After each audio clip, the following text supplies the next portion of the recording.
لله الذي لم يزل ولا يزال حيا قيوما سميعا قديرا مدبرا بصيرا ونشهد أن لا إله إلا الله وحده لا شريك له ونشهد أن سيدنا وسندنا ونبينا وحبيبنا ومولانا محمدا عبده ورسوله أما بعد فأعوذ بالله من الشيطان الرجيم بسم الله الرحمن الرحيم ويل للمطففين الذين إذا اكتالوا على الناس يستوفون وإذا كالوهم أو وزنوهم يخسرون صدق الله العظيم بلغ العلا بكماله كشف الدجى بجماله حسنت جميع خصاله صلوا عليه وآله اللهم صل على سيدنا محمد وعلى آل سيدنا محمد وبارك وسلم حق تعالی جل شانہ نے اس دنیا میں ایک بہترین جامع ترین آسان ترین اور مکمل ترین ایک دین ہمیں عطا فرمایا ہے. یہ دین بہت آسان ہے. اس دین پر غریب سے غریب بھی چل سکتا ہے, مالدار سے مالدار بھی, ایک دیہات میں رہنے والا بھی, ایک شہر میں رہنے والا بھی, ہر ایک کے لیے اس دین اسلام پر چلنا آسان ہے. اور پھر اس دین نے میرے اور آپ کی, دنیا کے تمام انسانوں کی ہر موڑ پر رہبری اور رہنمائی فرمائی ہے. اگر ایک بچہ ہے, اس بچے کو اپنا بچپنا کس طریقے سے بنانا ہے, اگر ایک نوجوان ہے اس کو اپنی جوانی کو کس طریقے سے شریعت مقدسہ کے ڈھانچے میں بسانا ہے, اس کو سجانا ہے. ایک غریب آدمی ہے, اس کو اپنی غربت کے ماحول میں رہ کر اور اس حالات میں رہ کر اس غریب کو اس دین اسلام پر کس طریقے سے چلنا ہے. اور ایک مالدار ہے, اس کو اپنی مالداری اور تمام دولت اور جائیداد کے ساتھ رہ کر اس کو اپنے رب کو کیسے راضی کرنا ہے. ایک کنواری لڑکی ہے, جب یہ کسی کے نکاح میں جاتی ہے اور پھر وہ دلہن اور بیوی بن جاتی ہے تو اس کو اپنی زندگی اس طریقے سے گزارنا ہے, بنانا ہے. ایک کسان کھیت میں کھیتی کرنے والا, ایک آٹو رکشہ چلانے والا, ایک فٹ پاتھ پر لاری گنگا لے کر اپنی روزی کمانے والا, اور ایک وہ آدمی جو کارخانے اور فیکٹری کی آفس میں بیٹھ کر دوسروں پر اپنا ایک ویلیو پر اپنی ایک حیثیت بنا کر کام کرنے والا، ایک گاؤں کا بڑا آدمی، ایک شہر کا بڑا آدمی، بلکہ صبح کے لیول کے اعتبار سے نہیں بلکہ پورے عالم کے اعتبار سے اس کائنات کا نظام چلانے کے لیے، یعنی دنیا کے اندر دنیاوی اسباب میں رہ کر اپنے رب کو راضی کرنا اور کس طریقے سے راضی کرنا، یہ تمام چیزیں اس دین اسلام نے مجھے اور آپ کو بتائی ہے۔ رہی بات کہ پھر اس دین اسلام نے یہ تمام چیزیں میرے اور آپ کی رہبری کی ہے، رہنمائی کی ہے، تو پھر ہم مارے کیوں پریشان ہوتے ہیں؟ اس کی ایک وجہ دوسری وجوہات میں سے یہ ہے کہ جس طریقے سے اگر ایک سائیکل چلانے والے کے پہیے میں، سائیکل کے پہیے میں اگر پنچر ہو جاتا ہے تو وہ کسی ڈاکٹر کے پاس نہیں جاتا ہے۔ اگر وہ ڈاکٹر کے پاس جائے گا، کسی کلینک پر جائے گا، کہیں گے ڈاکٹر یہ میرا کام نہیں ہے۔ اسی طریقے سے میرے اور آپ کی جو دنیاوی زندگی کی جو پریشانیاں ہیں، ان پریشانیوں میں سے نکلنے کے لیے جو راستہ میں نے اور آپ نے جو طے کیا ہے وہ ہمیں شریعت کے دائرے میں دیکھنا پڑے گا کہ جس راستے کو میں نے اور ہم نے اختیار کیا ہے، کیا یہ راستہ شریعت کی نظر میں صحیح ہے یا غلط ہے۔ اس لیے شریعت نام ہے حقوق اور حدود کا، ایک دوسرے کے حقوق اور جو حدود بتلائی ہے، جو باؤنڈری بتلائی ہے، اس باؤنڈری میں رہ کر اپنی زندگی کو بنانا ہے۔ قرآن کریم کی 30ویں پارے کی سورۃ المطففین کی چند آیت کریمہ آپ کے سامنے پڑھی۔ اس سورت میں امام نسائی رحمۃ اللہ علیہ حضرت ابن عباس رضی اللہ تعالیٰ عنہ سے روایت کرتے ہیں، نقل کرتے ہیں کہ یہ سورت اس وقت نازل ہوئی جب میرے اور آپ کے آقا تاجدار مدینہ احمد مصطفیٰ محمد مصطفیٰ صلی اللہ تعالیٰ علیہ وسلم جب مکہ المکرمہ سے ہجرت فرما کر مدینہ المنورہ تشریف لائے، اس وقت مدینے کے لوگ ناپتول کے اندر اس میں کمی بیشی کرتے تھے، اس میں لوگوں کو دھوکہ دیتے تھے۔ اس وقت یہ سورت نازل ہوئی، بلکہ ابن عباس رضی اللہ تعالیٰ عنہ کی دوسری روایت میں ہے کہ اللہ کے نبی صلی اللہ تعالیٰ علیہ وسلم کے مدینہ المنورہ آنے کے بعد اگر کوئی سورت نازل ہوئی جو پوری کی پوری، تو یہ سورۃ المطففین کی سورت ہے جو آپ کے مدینہ المنورہ تشریف لانے کے بعد یہ پوری سورت نازل ہوئی۔ ایک قول اور ایک روایت یہ بھی نقل کی گئی ہے کہ یہ سورت اس آدمی کے بارے میں نازل ہوئی جس کا نام عمرو تھا، ابو جہینہ کے نام سے مشہور تھا۔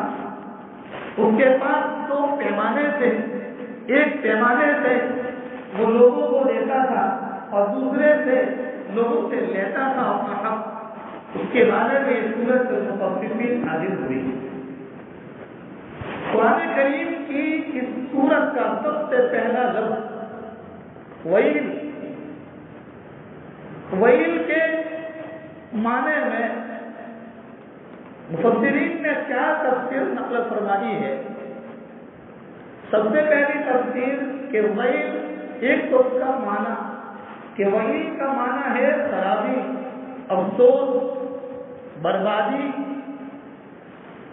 لیکن جو تفسیریں نقل کی گئی ہے ان میں ایک روایت اور ایک تفسیر یہ ہے کہ ویل یہ جہنم کے ایک دروازے کا نام ہے، دوسری تفسیر یہ جہنم کے ایک گرہے کا نام ہے، اور تیسری تفسیر ہے جو جہنم کی ایک وادی کا نام ہے، جس میں اس تفسیر کے مطابق کہ جس میں مشرکین کو اس وادی میں داخل کیا جائے گا اور مشرکین کو اس کی تہہ میں پہنچتے پہنچتے 40 سال لگ جائیں گے۔ اور چوتھی تفسیر یہ ہے کہ یہ جہنم کے ایک پہاڑ کا نام ہے۔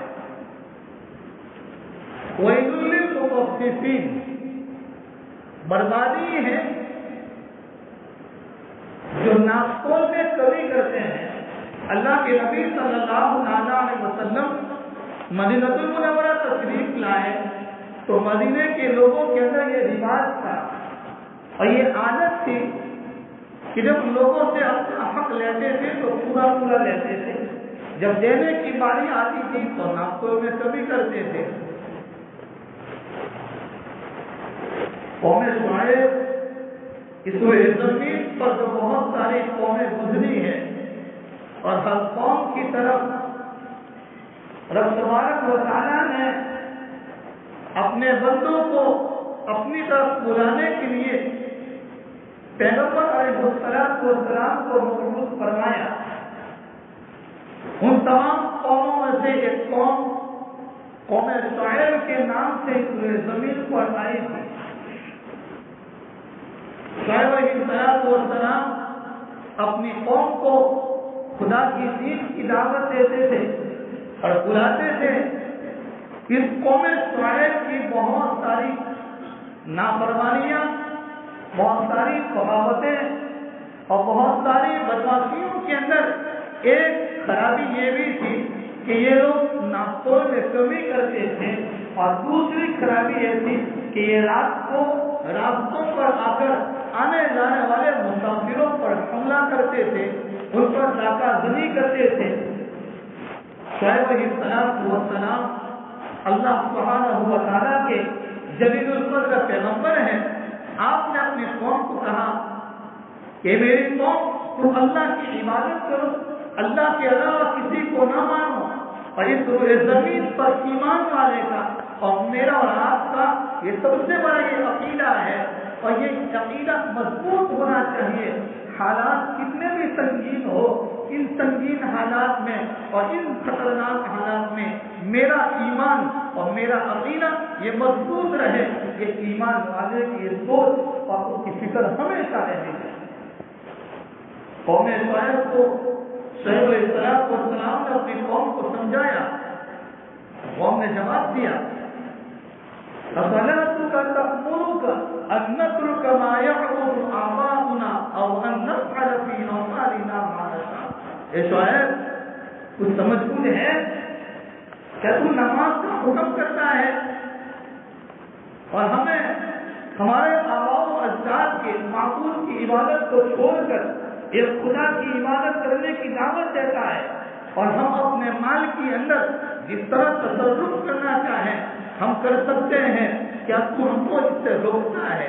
یہ قوم جب باز نہیں آئی اور اپنی حرکتوں سے جب وہ نجات نہیں پائی اور اپنی حرکتوں سے باز نہیں آئی تو اللہ سبحانہ و تعالیٰ نے اس قوم کو ایسے خطرناک عذاب میں مبتلا کیا ہے کہ کتابوں میں روایتوں میں موجود ہے، قرآن کی تفسیروں میں موجود ہے کہ شعیب علیہ السلام کی قوم پر 3 دن تک مسلسل ایسی سخت گرمی ہوئی کہ جس گرمی کی بنیاد پر سارے کے سارے لوگ بے چین اور پریشان تھے، بے حال ہو رہے تھے۔ کس طریقے سے وہ اپنے آپ کو سکون میں ڈالے، کس طریقے سے اپنے آپ کو ٹھنڈی سانس لے۔ اللہ سبحانہ و تعالیٰ نے اس قوم کی بربادی کے لیے جو اسباب اختیار کیے ہیں، سب سے پہلے یہ آسمانوں کے اوپر بادل کا ایک ٹکڑا دیا اور کالا کلر کے اندر وہ بادل کا ٹکڑا آیا اور لوگ سمجھنے لگے اس میں سے بارش ہوگی اور اس میں سے یہ ہوگا، اور وہاں سے ٹھنڈی ٹھنڈی ہوائیں آنے لگی، ایک کے بعد دوسرا، دوسرے کے بعد تیسرا، پوری کی پوری بستی اس بادل کے سائے کے اندر چلی گئی اور یہ سمجھنے لگے ہمیں ٹھنڈی راحت مل جائے گی، ہمیں سکون مل جائے گا۔ اللہ سبحانہ و تعالیٰ نے اس آسمان اور بادل کے ٹکڑے سے آگ کے انگارے برسانا شروع کیا اور پوری قوم کو تباہ و برباد کر دیا۔ جو قوم ناپتول میں کمی کرتی ہے اس قوم کے اندر سے رزق کی تنگی آ جاتی ہے۔ یاد رکھو، روزی میں تنگی آنے کی جو بہت ساری وجوہات ہے، سب سے بڑی وجہ یہ ہے کہ ہم ناپتول میں کمی کرتے ہیں۔ علامہ کمال الدین دمیری رحمۃ اللہ علیہ نے اپنی کتاب حیات الحیوان میں ایک واقعہ نقل کیا ہے کہ مختلف علاقوں کے چند لوگ مکہ المکرمہ گئے، حج کے فریضے سے فارغ ہوئے اور واپسی میں اپنے علاقے میں آ رہے تھے۔ مکہ سے تھوڑی کچھ دوری پر ان تمام جو نوجوان گئے تھے، جو لوگ گئے تھے، ان میں سے ایک آدمی کا انتقال ہو گیا۔ جب ان کا انتقال ہو گیا، اس کی تجہیز و تکفین کفن دفن کا سامان تیار کیا گیا۔ اس بستی میں ایک جگہ پر قبر کھودی گئی۔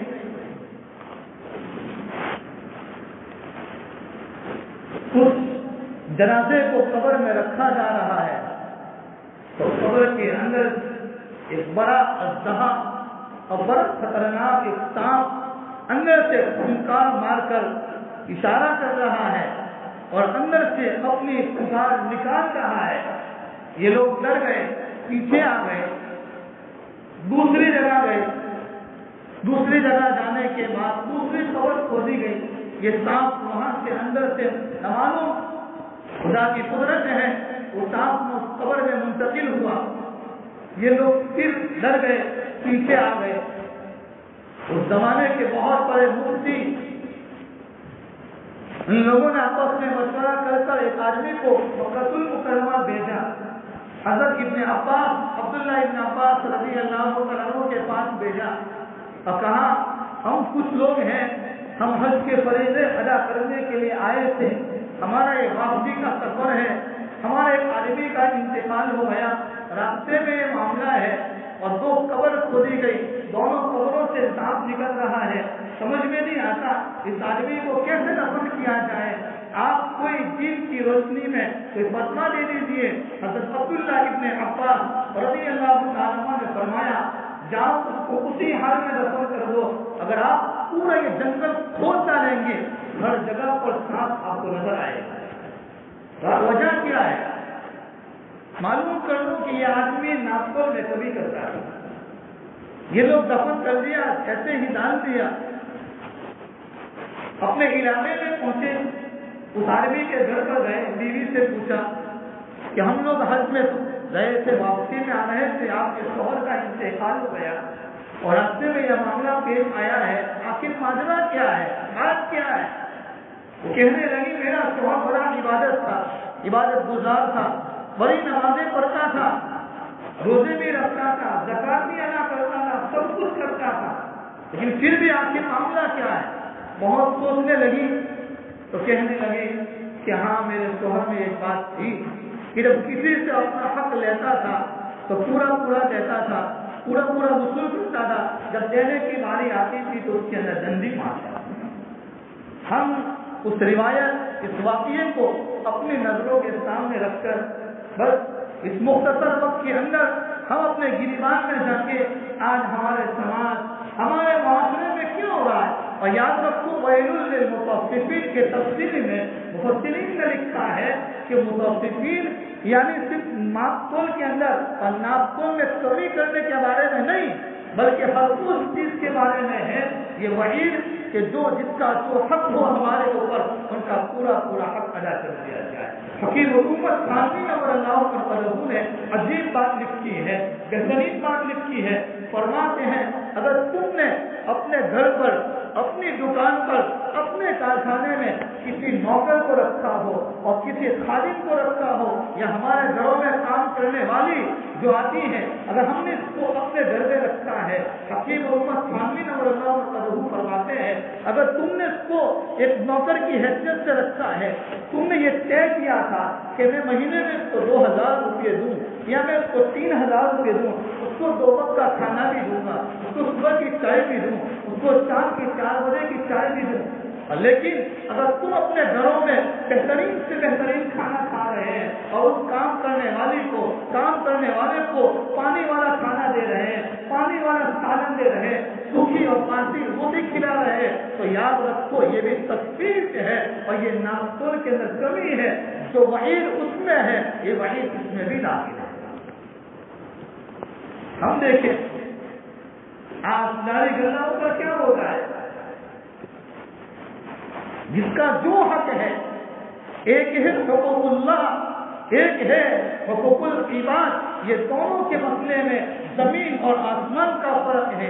حقوق اللہ نماز ہے، بلکہ اللہ کے نبی صلی اللہ علیہ وسلم کے زمانے کے اندر ایک دیہاتی قسم کا آدمی آیا اور اس نے نماز جلدی پڑھی اور نماز پڑھنے کے بعد اللہ کے نبی کی خدمت میں حاضر ہوا، سلام عرض کیا، آپ نے جواب نہیں دیا، آپ جاؤ پھر سے نماز پڑھو، آپ کی نماز صحیح نہیں ہے، پھر جا رہا ہے، پھر آ رہا ہے، پھر جا رہا ہے، پھر جب جا کر اس کو نماز کا طریقہ سکھلایا گیا، نماز کے اندر تعمیل ارکان کا صحیح طریقے سے ادا نہ کرنا یہ تکلیف میں داخل ہے۔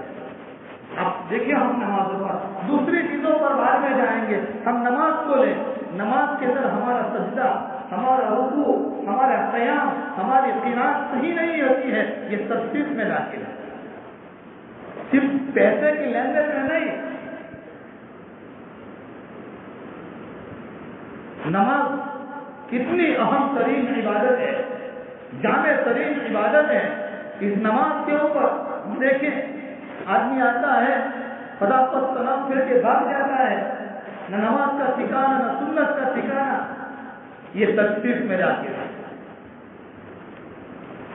امام ابو حنیفہ رحمۃ اللہ علیہ جن کے ہم پیروکار جو ہمارے مقتدی امام ابو حنیفہ رحمۃ اللہ علیہ کپڑے کی تجارت کرتے تھے، اپنے سیلسمین کو نوکر کو بتایا تھا کہ دیکھو بہت سارے کپڑے ہیں، ایک گتھری اس میں یہ بھی ہے کہ اس میں کچھ عیب ہے، کچھ خرابی ہے، میں جا رہا ہوں کچھ کام کے لیے، اگر کوئی کسٹمر کوئی گاہک آ جائے تو آپ اس کو بتلا لینا، ٹھیک ہے۔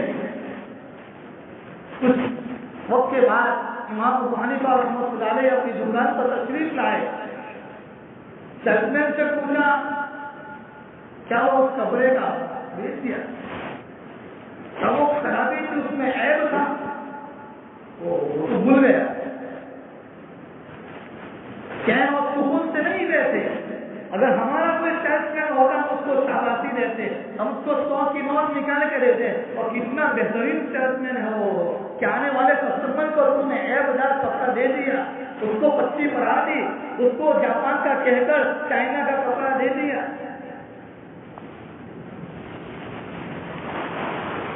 یہ سیکھ دے دیا، آپ نے بتایا نہیں، بھول گیا، معاف کیجیے۔ چین اور سکون سے نہیں رہتے، باہر نکلے پورے بازار میں گشت لگایا، ڈھونڈ رہے ہیں، اس کسٹمر کو گاہک کو نظر نہیں آیا، تو پورے دن کی جو کمائی تھی وہ ساری کی ساری خدا کے راستے میں کرتا رہا۔ اب ہم اپنی زندگی کا محاسبہ کریں، بہن کا حق، رشتہ داروں کا حق، دوست و احباب کا حق، اپنے بیوی بچوں کا حق، بیوی پر ظلم کرنا، دو بچوں پر اس کے حقوق کو ادا نہ کرنا۔ حضرت عمر فاروق اعظم رضی اللہ تعالیٰ عنہ کے زمانے میں ایک آدمی حضرت عمر کے پاس آیا اور اپنے بیٹے کو لے کر آیا اور شکایت کرنے لگا، امیر المؤمنین یہ میرا بیٹا ہے، میری باتیں مانتا نہیں ہے، میری نافرمانی کرتا ہے۔ تو اچھا ٹھیک ہے، امیر المؤمنین حضرت عمر رضی اللہ تعالیٰ عنہ نے اس آدمی کے بیٹے سے سوال کیا اور اس کو پوچھا، بھائی تیرا باپ ہے، تو کیوں تیرے باپ کا حق ادا نہیں کرتا؟ بہت ساری باتیں بتائی، پھر وہ بیٹا کہنے لگا، امیر المؤمنین کیا میرا کوئی حق نہیں ہے میرے باپ کے اوپر؟ یقیناً میں اپنے باپ کے حقوق ادا کرنے میں کوتاہی کر رہا ہوں، لیکن کیا میرا بھی کوئی حق ہے کہ نہیں میرے باپ پر؟ فرمانے لگے ہاں، کیا اس نے میرا حق ادا نہیں کیا ہے میرے باپ نے؟ کون سا حق؟ کہ سب سے پہلا حق کہ میری ماں کا اچھا انتخاب نہیں کیا ہے. میری ماں ایک مادی ہے اور اس مادی کے اندر کیا تہذیب ہو سکتی ہے، کیا اخلاق ہو سکتے ہیں. تو سب سے پہلا ایک یہ حق میرا برباد اور میرا ضائع کیا ہے، اس کی حق تلفی کی ہے. کا دوسرا کا میرا نام اچھا نہیں رکھا، کا کیا رکھا ہے؟ میرا نام جوہل رکھا ہے، اور جوہل کا معنی آتا ہے گندگی کا کیڑا. میرا نام یہ رکھا ہے. جب میرے باپ نے میرا حق ادا نہیں کیا ہے تو پھر ہم سوچیں، ہم دوسروں کے سامنے یہ تذکرہ کرتے ہیں، لوگوں کے سامنے یہ تذکرہ کرتے ہیں کہ میں جو خدا کا حق ادا نہیں کرتا ہے وہ کبھی اپنے بھائیوں کا، اپنی بہنوں کا اور آپس میں مسلمانوں کا، رشتے داروں کا کبھی وہ حق ادا نہیں کر سکتا ہے. یہ ساری کی ساری باتیں تصویر میں داخل ہیں. ہم دیکھیں فروٹ لینے جاتے ہیں تو نالی بنانے والا، سیب بیچنے والا وہ بھی دو ٹھیلی رکھتا ہے، ایک میں اچھا سیب، ایک میں وہ داغ والا. ہم اپنے ہاتھوں سے نکال کر دیتے ہیں، وہ تولتا بھی ہے. تھوڑی ہماری نظر ادھر سے ادھر ہوتی ہے کہ وہ جو لانے کے اس کے ساتھ جو ٹھیلی لٹکائی تھی وہ پکڑا دیتا ہے. مرغی والے کے پاس جاتے ہیں، وہ بھی گوشت پانے میں ڈبو کر دیتا ہے، وزن زیادہ ہو جائے. میرے بھائیو یہ تخفیف ہے، یہ تخفیف ہے. زمین ناپنے کے اندر، زمین کی ماپری میں اور زمین کی نپائی میں اس کے اندر میں ایک گز کا کم ہونا یہ تخفیف میں داخل ہے. کپڑے کی دکان پر گئے، اگر ہمارے پاس اچھا کپڑا نہیں ہے، اگر ہمارا کپڑوں کا کاروبار ہے، اس کی تجارت ہے یا کوئی اور بھی چیز. ایک روایت یاد آ گئی، اللہ کے نبی صلی اللہ علیہ وسلم کے زمانے میں اللہ کے نبی مدینہ المنورہ کی بازار میں تشریف لے گئے اور جا رہے تھے. ایک آدمی کو دیکھا کہ وہ گیہوں بیچ رہا ہے. گیہوں کی بوری میں آپ نے اپنا ہاتھ ڈالا تو وہ گیہوں جو ہاتھ میں آیا وہ بھیگا ہوا تھا. اللہ کے نبی نے پوچھا کیا بات ہے؟ تاکہ اللہ کے نبی رات کو بارش ہوئی تھی، گیہوں بھیگ گئے، میں نے وہ سوکھے ہوئے گیہوں نیچے رکھے ہیں، بھیگے ہوئے اوپر رکھے ہیں تاکہ میرے گیہوں بھیگ جائے. کامن بس کرنا پلے سبھی بنا. قیامت تک کے لیے ایک اصول بنایا گیا ہے، قیامت تک آنے والے تمام لوگوں کے لیے. بلکہ اسکول کے اندر، مدرسے میں علماء نے لکھا ہے، اسکول اور مدرسے میں جو ٹیچر جو اپنے بچوں کو مارکس دیتے ہیں، نمبر دیتے ہیں، اور وہ جتنے نمبر کا مستحق تھا اگر اس سے زیادہ اس کو نمبر دیا ہے یا اس سے کم دیا ہے کہ بھائی یہ تو میرے دوست کا بیٹا ہے، اس کے ساتھ تو میرا بہت گہرا تعلق ہے، اگر اسکول میں یا مدرسے میں کسی بھی جگہ پر یہ مارکس کی جہاں باری آتی ہے وہاں ایک نمبر کم دیا، علماء نے لکھا ہے یہ تصدیق میں داخل ہے.